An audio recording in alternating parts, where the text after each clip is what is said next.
Alhamdulillah. My name is Usman Jangha from Kanifing Estate Senior Secondary School. Dr. Zaki, my question is that in these two countries, that is Gambia and Senegal, we do what we call Gamo. So, many people say that this is haram because the Prophet never do it. And anything that the Prophet do not do, we do it, is a bidah. And their dalil is this verse which said, Al-Yawma akmaltu lakum dinukum. So my question is it Gamo haram or not?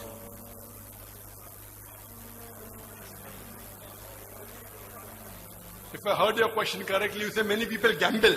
No. Gamo, that is celebrating the date of birth of the Prophet Muhammad sallallahu alaihi wasallam. Birthday, Many people, the brother said, many people in this country of Gambia and Senegal, they celebrate the birthday of the Prophet, and anything what the Prophet did is haram. To say anything what the Prophet did not do is haram is wrong. Prophet did not wear a suit. I'm wearing a suit. So wearing a suit is not haram. What the Prophet forbade and what Allah forbade, if you do that, that's haram. Second thing, if you do in your deen something what the Prophet did not recommend, what Allah did not tell you, what the Prophet did not recommend, which is not proven from Quran and Sahih Hadith, if you do in your deen, that is called as bidah.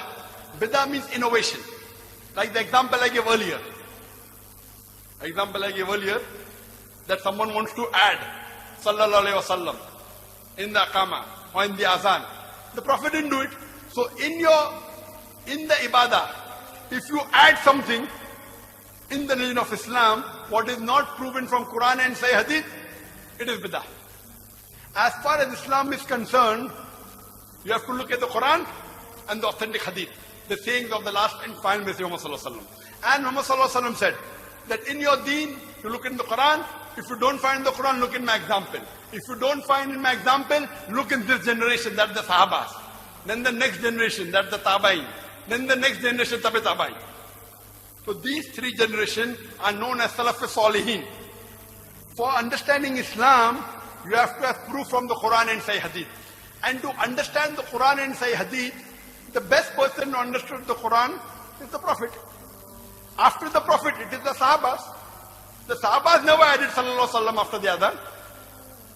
Then it's the Tabain, then Tabi Tabain.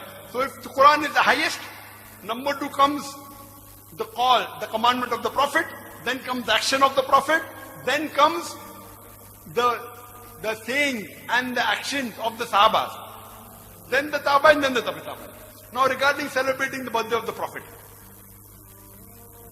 there is no verse in the Quran that I know of which says that you should celebrate the birthday of the Prophet. That is done by the Christians. The Christians celebrate the birthday of Jesus Christ, peace be upon him.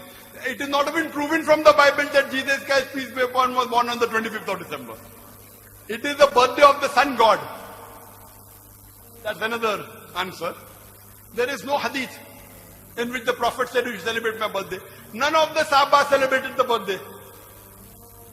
None of the Khulafa Rashidin, Hazrat Abu Bakr, Umar, Uthman, Ali, may Allah be pleased with them all, none of them. So if you say, oh, because we love our Prophet, we want to celebrate the birthday, can you love the Prophet more than the Sahabas? No. Allah, our beloved Prophet Muhammad sallallahu alaihi wasallam said that if you put Hazrat Abu Bakr radiallahu anhu on one side and the full Muslim Ummah, leaving aside the Anbiya, leaving aside the Prophet, Hazrat Abu Bakr, may Allah be pleased with him alone is heavier than the full Muslim Ummah, leaving aside the Anbiya. Another hadith, Hazrat Umar, may Allah be pleased with him, on one side, and the full Muslim Ummah, leaving aside all the Anbiyas, and Hazrat Abu Bakr radiallahu anhu. Hazrat Umar alone, may Allah be pleased with him, with heavier than the full Ummah, leaving aside the Anbiya and Hazrat Abu Bakr. Now Hazrat Abu Bakr, may Allah be pleased with him, never celebrated the birthday. Hazrat Umar did not celebrate the birthday. You want to be better than them? How can you be better? So you want to go against the Prophet? No. None of the Sahabas, not a single, show me a single hadith in which the Sahabas celebrate the birthday. Even I will join you. Qul hatu burhanakum in kuntum sadiqin. Produce your proof if you're truthful. What do people do? People try and bring their innovation. You can bring your innovation in your lifestyle, no problem. Innovate and make a car, no problem. Make an aeroplane, no problem. In your deen, if you make any innovation, any bidah, you are booking your seat in the hellfire according to the Prophet. Therefore, for deen, look at the Quran and the Sahih Hadith. Hope that answers the question. Thank you very much.